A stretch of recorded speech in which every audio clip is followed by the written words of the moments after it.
जय मसीह की दोस्तों, खरी शिक्षाओं के साथ प्रभु यीशु मसीह के नाम से मैं आपका बहुत बहुत स्वागत करता हूँ। तो आज का विषय है पेंतेकुस्त के दिन कौन सी भाषा उतरी थी। मैं फिर से कहता हूँ, पेंतेकुस्त के दिन कौन सी भाषा उतरी थी। यह दो भाषा है। पहली भाषा बाइबल में जिसे ग्लोसा कहते हैं। ग्लोसा का मतलब है लैंग्वेज यानी कि भाषाएं। दूसरी भाषा जिब्रिश, ये बाइबल की नहीं बाहर की आजकल की भाषा जिब्रिश, जिसका कोई मतलब नहीं है। ध्यान से सुनिए, ग्लोसा यानी कि लैंग्वेज, ये दान सबको नहीं मिलता। पतरस को मिला, कुरिन्थियों की कलीसिया को मिला।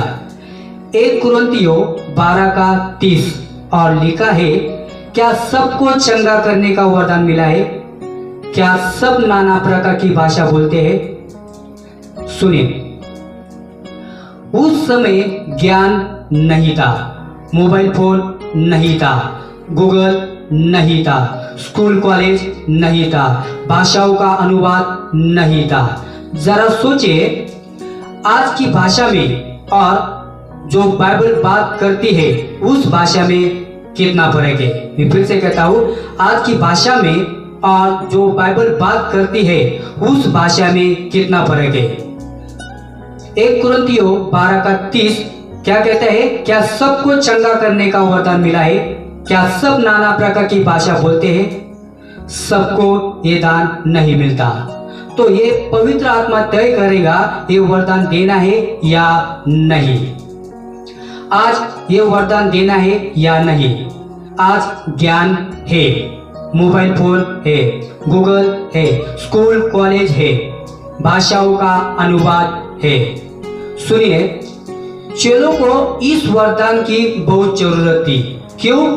क्योंकि मत्ती 28:19 और लिखा है, इसलिए तुम जाकर सब जातियों के लोगों को चेला बनाओ और उन्हें पिता और पुत्र और पवित्र आत्मा के नाम से बपतिस्मा दो। लूका का 24:47 और लिखा है, और यरूशलेम से लेकर सब जातियों में मन फिराव का और पापों की क्षमा का प्रचार उसी के नाम से किया जाएगा।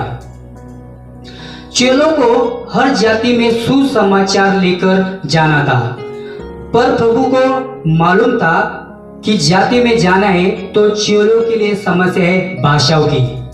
इसलिए परमेश्वर ने अन्य भाषा का वरदान दिया। इसलिए प्रभु ने अन्य भाषा का वरदान दिया। सुनिए, इन वचनों को ध्यान से पढ़िए। प्रेरितों के काम 1:8 और लिखा है, परंतु जब पवित्र आत्मा तुम पर आएगा तब तुम सामर्थ्य पाओगे और यरूशलेम और सारे यहूदिया और सामरिया में और पृथ्वी की छोर तक मेरे गवाह होंगे।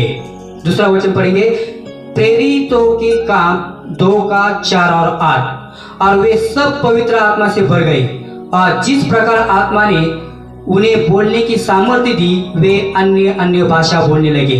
और आकाश के नीचे की हर एक जाति में से भक्त यहूदी यरूशलेम में रहते थे। जब वो शब्द सुनाई दिया तो भीड़ लग गई और लोग घबरा गए, क्योंकि हर एक को यही सुनाई देता था कि ये मेरी ही भाषा में बोल रहे हैं। और वे सब चकित और अचंभित होकर कहने लगे, देखो, ये जो बोल रहे हैं क्या सब गलीली नहीं? तो फिर क्यों हम में से हर एक अपनी अपनी जन्मभूमि की भाषा सुनता है? प्रेरितों के काम 2:9 और 12 और लिखा है, हम जो पार्थी, मेदी, एलाम लोग, मेसोपोटामिया, यहूदिया, कप्पदूकिया, पुंतुस और आसिया और फ्रूगिया और पंफूलिया और मिस्र और लिबिया देश जो कुरैन के आसपास है, इन सब देशों के रहने वाले और रोमी प्रवासी, अर्थात क्या यहूदी मत धारण करने वाले, क्रेती और अरबी भी है, परंतु अपनी अपनी भाषा में उनसे परमेश्वर के बड़े बड़े कामों की चर्चा सुनते हैं और वे सब चकित हुए और घबराकर एक दूसरे से कहने लगे, ये क्या हो रहा है, ये क्या हो रहा है। वो चकित हुए। इसका परिणाम क्या हुआ? 3000 लोगों का उद्धार हुआ। 3000 लोगों का उद्धार हुआ। तो दोस्तों, पेंतेकुस्त के दिन कौन सी भाषा उतरी थी? जो इस पृथ्वी पर भाषा बोली जाती थी। इस अन्य भाषा का वरदान चेलों को मिला ताकि वो हर नगर में, हर देश में, हर जाति के लोगों में जाकर वचनों का प्रचार कर सके, संदेश दे सके, प्रभु का सुसमाचार सुना सके। हम उदाहरण देखेंगे थोमा। थोमा भारत के साउथ में आया। उसे साउथ की भाषा नहीं आती थी, पर उसके पास अन्य भाषा का वरदान था। वो साउथ की भाषा में उनको सुसमाचार सुना रहा था, वचन का प्रचार कर रहा था। तो दोस्तों, पेंतेकुस्त के दिन कौन सी भाषा उतरी? जो इस पृथ्वी पर भाषा बोली जाती है। तो दोस्तों, आप समझ गए होंगे कि इस पृथ्वी पर कौन सी भाषा बोली जाती है। पेंतेकुस्त के दिन कौन सी भाषा उतरी। तो दोस्तों, इस मैसेज से प्रभु आपको आशीष करे। जय मसीह की। Praise the Lord.